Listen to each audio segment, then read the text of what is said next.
Bismillahirrahmanirrahim. Assalamualaikum warahmatullahi wabarakatuh. Alhamdulillahirabbil alamin. Allahumma sholli ala sayyidina Muhammad wa ala ali sayyidina Muhammad. A'udzubillahi minasyaitonir rajim. Bismillahirrahmanirrahim. Alladzi khalaqal mauta wal hayata liyabluwakum ayyukum ahsanu amala wa huwal azizul ghafur. Rabbi shrah li sadri wa yassir li amri wahlul 'uqdatam min lisani yafqahu qawli. Mudah-mudahan siapapun yang menyimak pada kesempatan cuplikan video kali ini, Allah mengkaruniakan pemahaman yang akan menghantarkan pada keyakinan, dan keyakinan itu mudah-mudahan Allah hantarkan menjadikan petunjuk dan juga kekuatan untuk melakukan tindakan-tindakan amal solih yang akan menghantarkan setiap di antara kita pada jalan kebenaran dan berakhir pada husnul khotimah dan berujung pada surga firdausnya Allah Subhanahu wa taala. Amin amin ya Allah ya rabbal alamin. Dan alhamdulillah teman-teman semua, mahasiswa-mahasiswi yang dicintai Allah Subhanahu wa taala, pada episode kali ini kita ketemu lagi di channel Fitrah University, dan untuk video kali ini kita akan fokuskan pada pendalaman pemahaman mengenai filsafat ilmu. Dan teruntuk episode kali ini tidak akan terlepas daripada pondasi dasar pemahaman sebelumnya di episode sebelumnya, di video sebelumnya, yaitu adalah hakikat manusia. Kalau di cuplikan video sebelumnya, di hakikat manusia, kita dihantarkan dalam pemahaman mengenai apa tujuan dan maksud penciptaan manusia, sehingga juga kita pun dikenali gitu ya tentang diri kita. Ternyata kita memiliki potensi-potensi dari unsur-unsur manusia yang ada tiga itu, yaitu adalah unsur ruh, unsur jasad, dan unsur dari perpaduan interaksi antara ruh dan jasad, yaitu adalah nafs. Nah, ternyata teman-teman semua, ketika kita renungkan kembali, ingat kembali episode sebelumnya, ternyata potensi-potensi yang ada dalam diri manusia itu adalah anugerah yang Allah karuniakan untuk merealisasikan maksud penciptaan kita di muka bumi ini, yaitu adalah untuk ibadah yang spesifikasinya adalah untuk menjadi khalifah ya. Jadi bagi teman-teman yang memang sedikit lupa ataupun juga masih belum menyimak, silahkan menyimak video sebelumnya, karena pada kesempatan video kali ini kita akan lebih membahas pada potensi-potensi yang ada dalam diri manusia yang akan mengarahkan manusia mencapai tujuan kehadiran di muka bumi yang utama. Kalau kita kaitkan dengan ibadah, maka tujuan yang utama disampaikan para ulama itu, ibadah yang utama adalah menuntut ilmu. Karena dengan ilmu, manusia akan bisa menjaga amalnya, manusia akan bisa sampai mengenal Tuhannya, manusia akan mampu dengan seizin Allah, dengan ilmu itu manusia akan mampu beribadah dengan benar kepada Allah. Dan itulah kenapa ilmu begitu dimuliakan, dan kenapa potensi-potensi yang ada pada diri manusia yang merujuk pada ilmu tersebut menjadi potensi-potensi yang utama. Maka pada kesempatan episode kali ini kita akan membahas nanti dengan episode-episode yang akan datang, yaitu adalah saluran pengetahuan dari potensi manusia. Sekali lagi, kita punya saluran pengetahuan yang merupakan adalah bagian daripada potensi luhur dari hakikat manusia. Maka bagaimana kita bisa mengenal saluran pengetahuan tersebut? Kita kembali pada unsur-unsur manusia.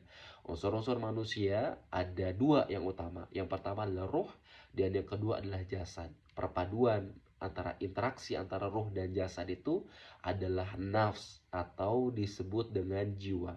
Maka jiwa itu memiliki dua sisi, yaitu sisi yang menghadap pada ruh dan sisi yang menghadap pada jasad. Sisi yang menghadap pada ruh disebut al-nafs al-natiqah. Karena memang al-nafs al-natiqah ini adalah istilah yang diistilahkan untuk pengganti dari kata ruh begitu ya, oleh kalangan ahli filsafat begitu ya. Jadi nanti ada istilah ruh, ada istilah al-nafs al-natiqah, itu adalah kata yang memiliki makna yang sama begitu ya.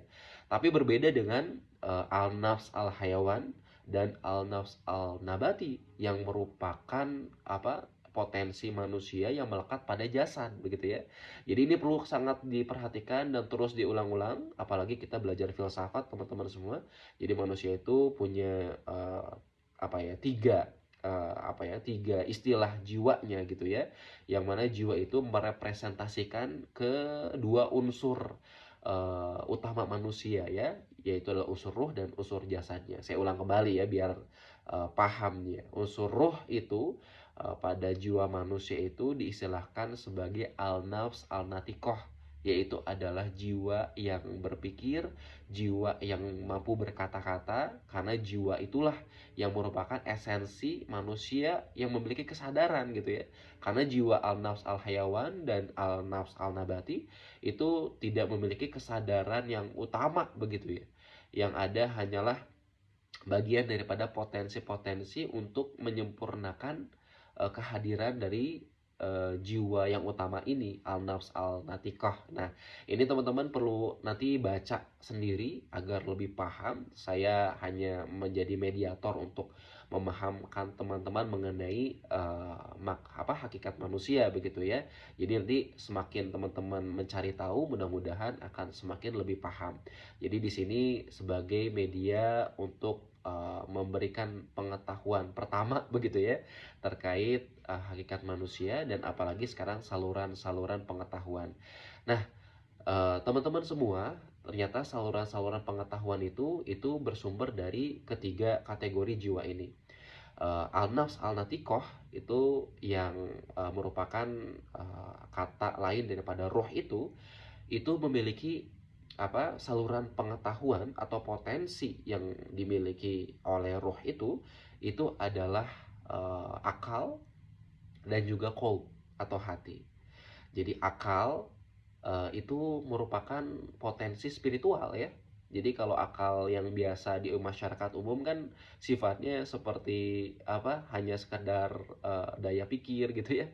Ternyata enggak seperti itu. Maka kita perlu memahami sekarang yang sangat fundamental bahwa akal itu merupakan potensi spiritual. Maka berakal itu nggak bisa lepas dari agama. Itu nanti akan menjadi poinnya ya teman-teman semua. Jadi potensi roh itu yaitu al-nafs al-natikoh itu adalah akal dan juga qalb atau hati spiritual yang dimiliki manusia. Kalau akal itu nanti akan memiliki saluran keilmuan, itu berkaitan mengenai pengetahuan yang sifatnya intelektual, yaitu adalah riset begitu ya, dan juga terkait pemetaan sistematika yang akan dilakukan oleh akal itu begitu ya. Nah, yang kedua yaitu adalah potensi qalb, itu adalah potensi pengetahuan yang itu langsung nanti datangnya dari Allah Subhanahu wa taala, atau dalam bahasa istilahnya yaitu adalah intuisi. Jadi itu ya teman-teman. Jadi kalau unsur ruh itu memiliki potensi akal dan potensi qalb. Nah, saluran berikutnya yaitu adalah saluran yang terdapat pada al-nafs al-hayawan, yang itu adalah potensi yang melekat pada jasad. Nah, di dalam al-nafs al-hayawan ini memiliki dua kategori saluran. Yang pertama saluran pengetahuan eksternal dan saluran pengetahuan internal gitu ya. Saluran pengetahuan eksternal dari al-nafs al-hayawan ini adalah seluruh alat indera dalam diri kita. Sekarang alat indera kita kan ada mata, ada telinga, ada apa lagi ya? Ada kulit gitu ya. Ada mulut gitu ya. Dan seluruh alat indera yang memiliki panca indera gitu ya, yaitu penglihatan, pendengaran, perasaan, perabaan gitu, mohon maaf ya, perabaan dan alat indera yang lainnya itu merupakan bagian daripada alat eksternal dari dari al-nafs al-hayawan. Itu perlu dipahami ya teman-teman. Jadi nanti teman-teman perlu perlahan-lahan untuk menyimak video ini dan mencerna apa yang saya sampaikan. Jadi al-nafs al-hayawan sekali lagi memiliki dua saluran pengetahuan. Yang pertama saluran pengetahuan eksternal dan saluran pengetahuan internal. Yang eksternal itu adalah panca indera, penglihatan, pendengaran, eh, perasa ya, udah kayak gitu lidah kan ya, perasa, udah kayak itu peraba kulit gitu ya. Dan merupakan indera eksternal atau saluran eksternal. Dan ada al-nafs al-hayawan itu yang terkategorikan pada saluran internal. Nah ini dia, jadi ternyata saluran internal ini yang terdapat pada otak manusia. Masya Allah, tabarakallah. Di otak manusia ini ada daya-daya persepsi atau pemahaman yang akan mengarah ini pada proses mentalitas manusia. Di antaranya di sini adalah daya his mustarak, nanti kita akan bahas, daya khayaliyah, daya wahmiyah, daya hafizah atau zakirah, dan daya mutakhayilah. Nah ini memang bahasa-bahasa Arab, tapi akan kita bahas terperinci di video pada kesempatan kali ini. Jadi teman-teman bisa fokus dan juga bisa memperhatikan, karena nanti ini menjadi salah satu materi yang akan kita bahas di pekan besok ya, di hari Sabtu begitu.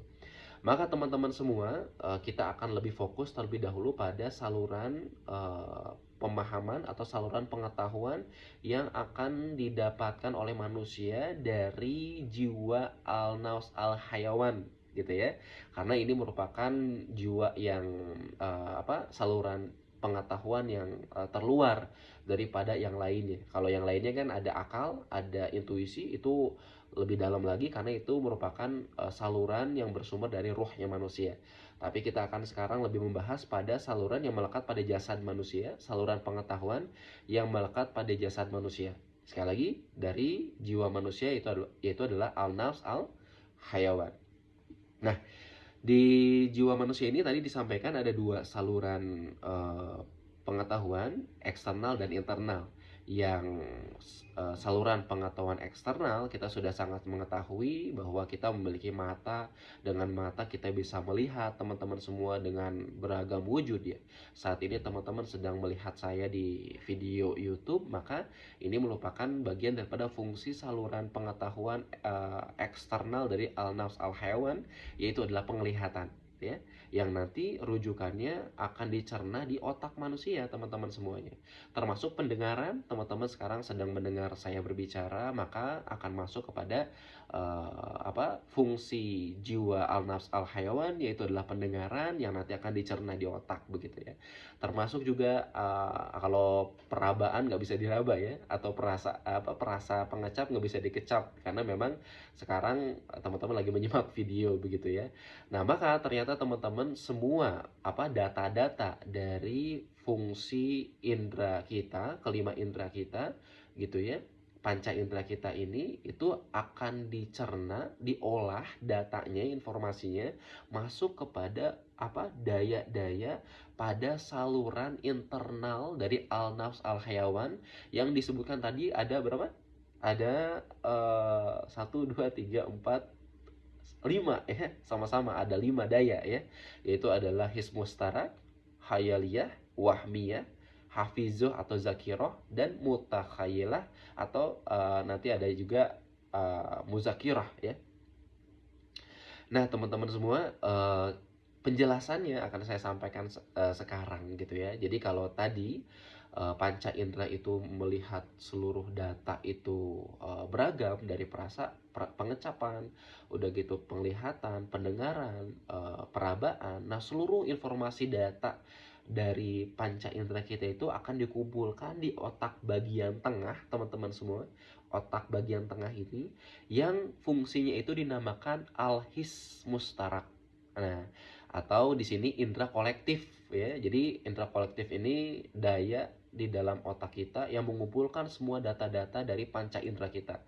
Contohnya teman-teman semua, ketika kita melihat ini aja video ini dengan mata kita, pendengaran kita gitu ya, kan langsung ya, itu langsung disimpan di otak bagian depan atau al-his mustarak itu.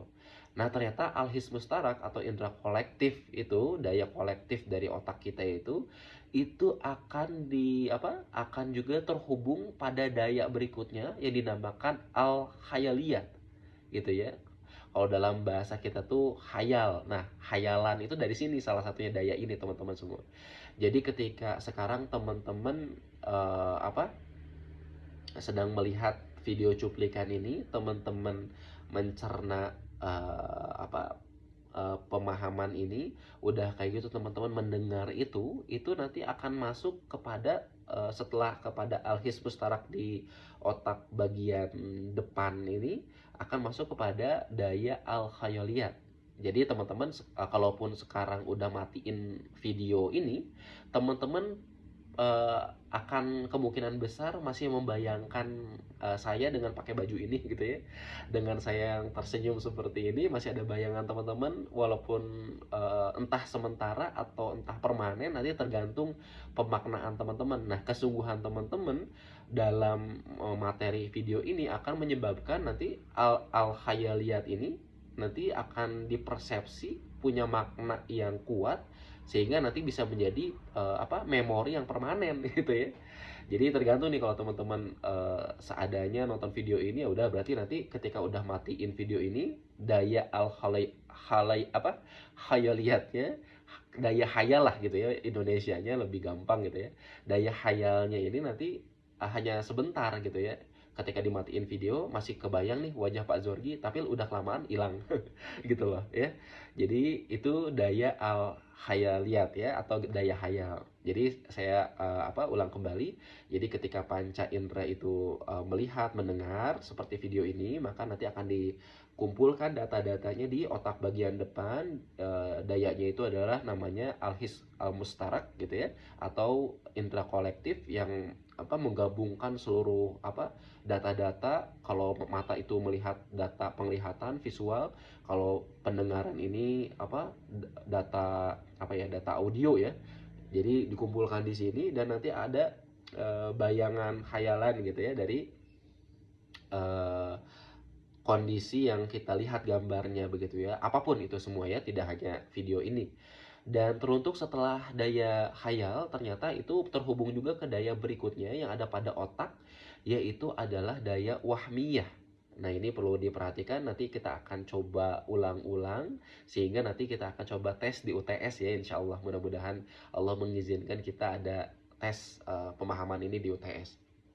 Nah, maka daya wahmiyah ini teman-teman setelah daya khayal itu yang memberikan pemaknaan kepada apa-apa yang tergambar pada uh,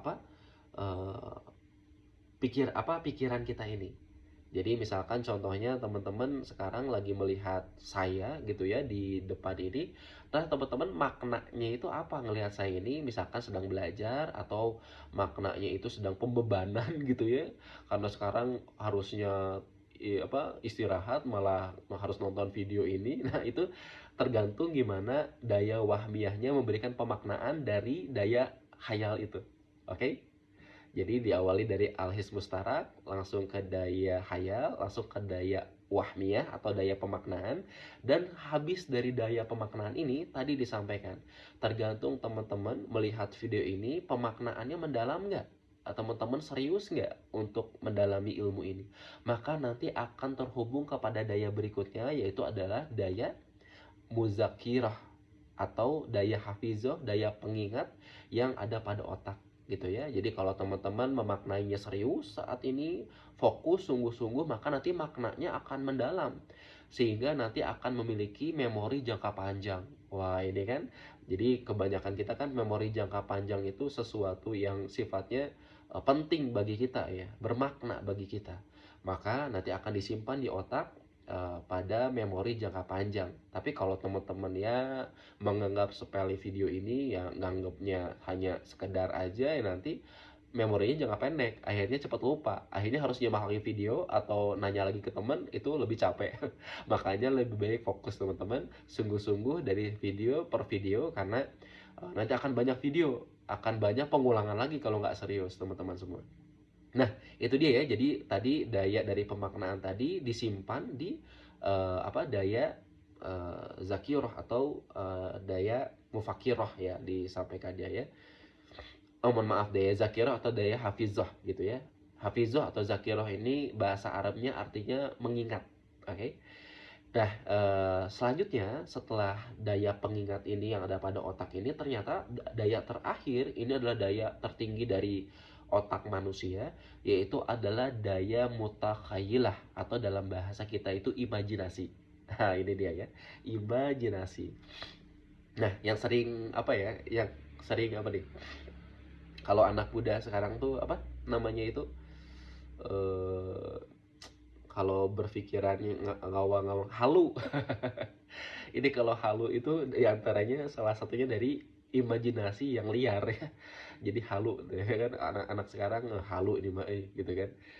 Nah, ini dari daya imajinasi. Nah, daya imajinasi ini itu memang adalah daya yang merangkum semuanya, yang menjadi pangkal daripada semua kolektif data yang udah kita cerna, dari data yang dicerna dari daya al-his al-mustarak gitu ya.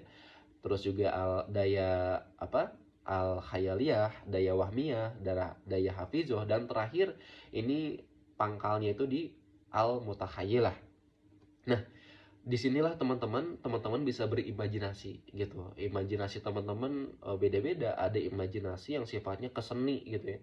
Teman-teman senang seni, imajinasinya condongnya bakatnya ke seni. Ada juga yang condongnya imajinasinya ke arah intelektual atau senangnya teori, merancang teori. Nah, nanti teman-teman ketika teman-teman nanti menyelesaikan skripsi, nanti teman-teman itu menggunakan kebanyakan itu daya mutakhayilah dari data-data yang teman-teman dapat dari jurnal. Ya gitu ya. Jadi nanti teman-teman pun akan merasakan, oh ya, saya punya data jurnal ini disatukan menjadi satu padu atau sintesis ya, sehingga menjadi sebuah karya yang namanya skripsi teman-teman yang berbeda dari yang lain, yaitu adalah membebaskan kita dari plagiat. Nah, ini dia nih, daya imajinasi, atau nantinya masuknya ke daya kreatif nih. Itu adalah daya dari otak manusia. Nah, itulah teman-teman semua, dan ternyata yang terakhir ini, daya al-mutahayyilah ini, ternyata ini merupakan daya yang digunakan oleh ruh kita untuk berpikir gitu. Nah, maka ketika berbicara nanti dengan potensi akal, nah akal ini kan adalah potensi ruh ya. Dan ruh ini tidak berada di badan, teman-teman semua ya. Ruh ini memiliki dimensinya sendiri yang kita nggak tahu seperti apa, dan ternyata terhubung dengan jiwa kita yang melekat pada badan ini, yaitu kalau kita kaitkan dengan fungsi berpikir, yaitu adalah dari daya mutakhayilah ini. Kalau akal kita menghendaki berpikiran untuk arah ke intelektual, maka itu dinamakan mufakirah. Tapi kalau akal kita ini mengarahkan pada seni gitu ya dan lain sebagainya, begitu ya, itu sifatnya mutakhayilah ya. Bahasanya tetap mutakhayilah gitu. Jadi tidak sifatnya tidak intelektual gitu, tapi sifatnya seni dan teknik, dan sifatnya yang masih imajinasi yang bisa dicerna oleh tanpa harus misalkan baca jurnal gitu ya. Itu pembedanya. Nah, mudah-mudahan teman-teman bisa memahami dan coba diulang-ulang, dan nanti kalau nggak paham kita sama-sama akan coba perdalam di pekan depan, di hari Sabtu ya, pekan ini ya. Di hari Sabtu pekan ini kita akan perdalam mengenai pembahasan kita yang sangat cukup, bagi saya pun juga kompleks. Oleh karena itu tentu orang yang bisa memahami yang kompleks kan orang cerdas ya. Oleh karena itu mudah-mudahan Allah mengkaruniakan kecerdasan kita untuk bisa memahami potensi-potensi ini. Karena kita lagi belajar filsafat nih teman-teman semua, maka kita akan lebih banyak mengasah daya nalar kita. Nah, disinilah daya nalar kita diasah dengan kompleksnya pemikiran seperti ini. Nah, itu dia teman-teman semua terkait adalah daya-daya dari jiwa al-nafs al-hayawan manusia yang memiliki dua saluran pengetahuan, yaitu adalah pengetahuan dari luar sifatnya eksternal, yaitu adalah panca indera, dan seluruh data-data dari panca indera itu diserap dan diolah di indera internal dalaman jiwa al-nafs al-hayawan itu yang disebut sebagai saluran pengetahuan internal itu ya teman-teman semua, yang ada 5 potensi tadi. Maka ternyata semua sejatinya pengolahan pengetahuan sifatnya dari al-nafs al-hayawan ini kalau hanya parsial ataupun juga dipisahkan dari saluran-saluran pengetahuan lain, yaitu adalah saluran pengetahuan dari ruh, yaitu adalah akal dan qalb, maka saluran pengetahuan al-nafs al-hayawan ini menjadi tidak sempurna teman-teman semua. Maka nanti konsep pemahaman pengetahuan di Islam itu sifatnya holistik, yaitu menyeluruh, nggak bisa satu-satu, yaitu ya indera aja gitu ya, kita hanya mendapatkan pengetahuan dari panca indera aja, udah gitu aja, enggak. Tapi kita perlu di-combine, di satu padukan dengan saluran pengetahuan lain, yaitu adalah akal, bahkan sampai ke intuisi, dan nanti saluran yang lain yang utama yang merupakan sumber ilmu, yaitu adalah wahyu. Jadi ada 4 ya saluran pengetahuan di Islam itu. Yang pertama adalah indera, yang paling bisa kita dapatkan langsung ya dari jasad kita. Yang kedua adalah akal, yang ketiga adalah intuisi yang dari kolbu ini ya, yang tadi saya sampaikan, dan yang terakhir adalah dari wahyu, yang mana yang terakhir ini merupakan sumber utama yang akan menjadikan seluruh saluran-saluran pengetahuan kita itu mendapatkan pengetahuan yang puncak, yang seperti saya sampaikan di hakikat manusia ya, bahwa manusia itu nggak bisa lepas dari Al-Quran, nggak bisa lepas dari wahyu begitu. Maka saluran pengetahuan jasad ini yang al-nafs al-hayawan ini kalau berdiri sendiri ini tidak akan sempurna teman-teman semua. Maka nanti sifatnya ketika kita hanya sekadar pakai mengambil pengetahuan dari al-nafs al-hayawan ini, maka kemungkinan besar kita akan mudah tertipu. Nah, ini yang menjadi salah satu menjadi salah satu hal yang perlu kita perhatikan. Jadi ada sesuatu kekurangan ketika saluran pengetahuan dari al-nafs al-hayawan ini, yaitu adalah saluran pengetahuan eksternal dan internalnya berdiri sendiri tanpa diiringi pemahaman yang dielaborasi dengan akal dan juga kolbu gitu ya, dan juga wahyu. Maka akan banyak kita akan mudah terpedaya.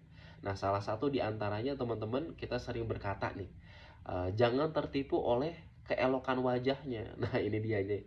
Jangan misalkan kalau katanya Pak Zorgi ganteng, gitu ya katanya gitu ya. Enggak deh, jangan, saya nanti banyak yang komen ya.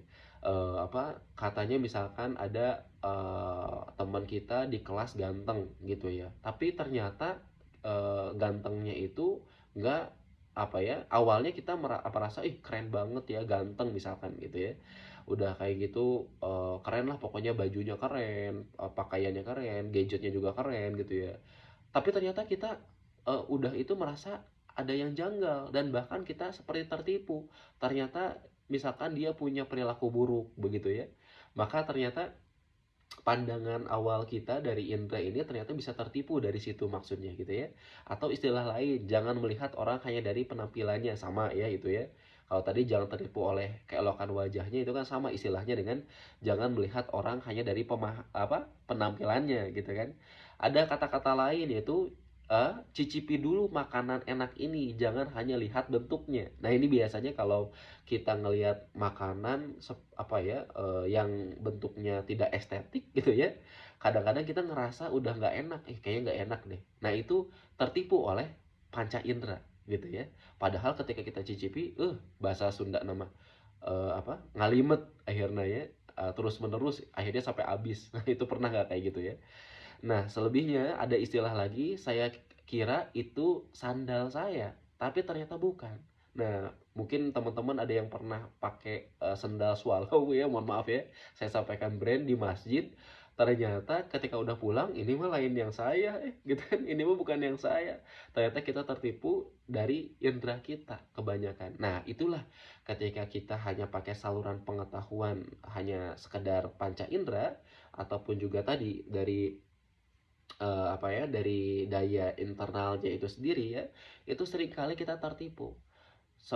Seperti juga kalau itu kan ketika yang eksternal kita melihat ya, tapi kalau daya internal tadi yang ada memori, yang ada khayalan lain sebagainya, kita pun sering tertipu. Contohnya ketika kita punya angan-angan nih, angan-angan kita pokoknya pengen punya rumah, cewek, kayak pengen punya istri solehah, pengen punya lain sebagainya, tapi diri kita sendiri nggak punya perjuangan apapun untuk mengarahkan diri kita bisa mendapatkan itu, kan itu dikategorikan sebagai halu atau membohongi diri sendiri. Nah, maka sebenarnya indera kita ini, panca indera dan juga indera internal dari otak kita ini, itu sifatnya bisa saja menipu kalau kita tidak juga menyandingkan dengan pemahaman dari saluran-saluran yang lainnya, begitu ya. Oleh sebab itu, penekanan di video kali ini yang pertama adalah penyampaian pengetahuan dari apa saluran pengetahuan indera itu. Selanjutnya, tadi yang kita sampaikan adalah ada hal negatif yang perlu kita perhatikan, gitu ya. Oleh sebab itu, kita jangan mudah tertipu sama indera dan kita terus menyambungkan pengetahuan ke sumber-sumber yang lainnya sehingga terjadilah hadirnya pemahaman yang holistik, begitu ya.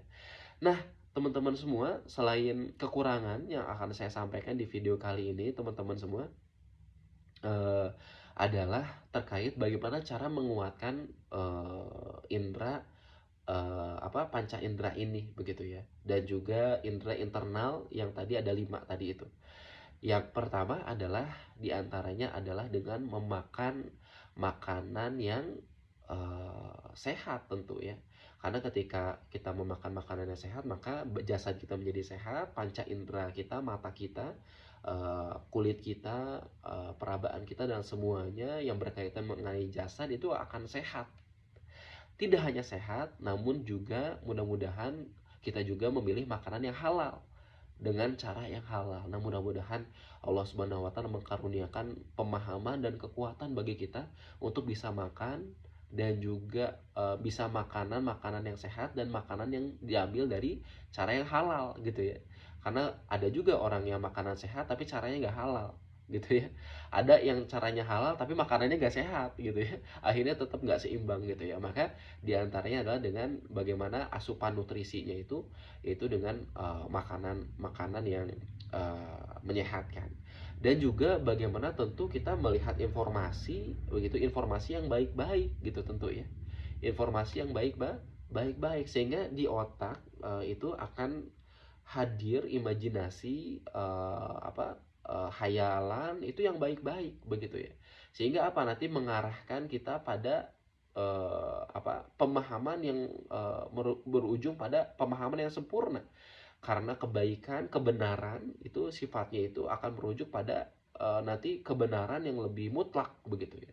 Maka kalau kita sekarang senang kebaikan, senang kebenaran, nah siapa tahu kita itu dihantarkan saat ini mendapatkan kebenaran yang lebih sempurna karena ada anugerah dari Allah dalam diri kita, suka dengan kebaikan, suka dengan kebenaran, begitu ya teman-teman semua.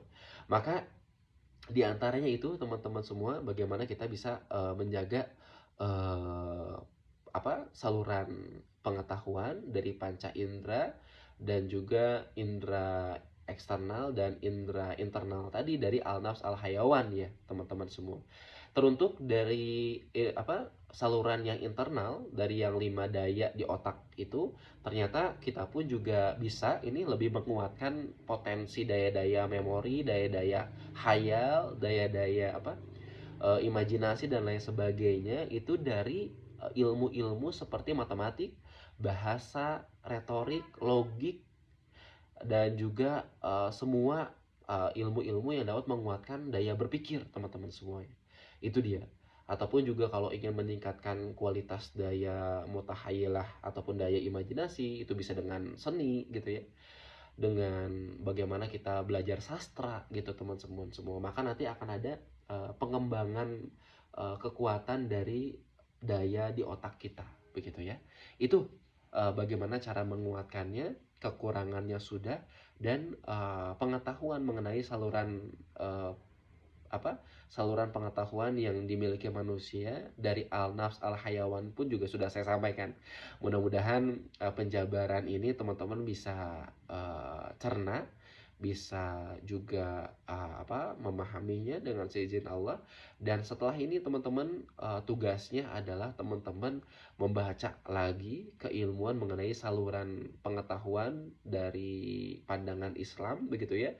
Nanti kita akan diskusi di kelas masing-masing, saya akan coba tanya apa yang udah dibaca, referensinya apa, pemahamannya apa, nanti opini atau pendapatnya apa mengenai saluran-saluran dari pengetahuan diri manusia, terkhusus yang sudah kita sampaikan sekarang adalah dari al-nafs al-hayawan, yaitu saluran eksternalnya dan internalnya, itu panca indera dan fungsi di otak, daya di otak ya gitu ya, yang tadi saya sampaikan, kelima daya tadi. Terima kasih teman-teman semua, mudah-mudahan bermanfaat dan menjadi jalan keberkahan untuk kita semua. Saya akhiri, alhamdulillahirabbil alamin, subhanakallahumma wabihamdika, asyhadu alla ilaha illa anta, astaghfiruka wa atubu ilaik. Assalamualaikum warahmatullahi wabarakatuh.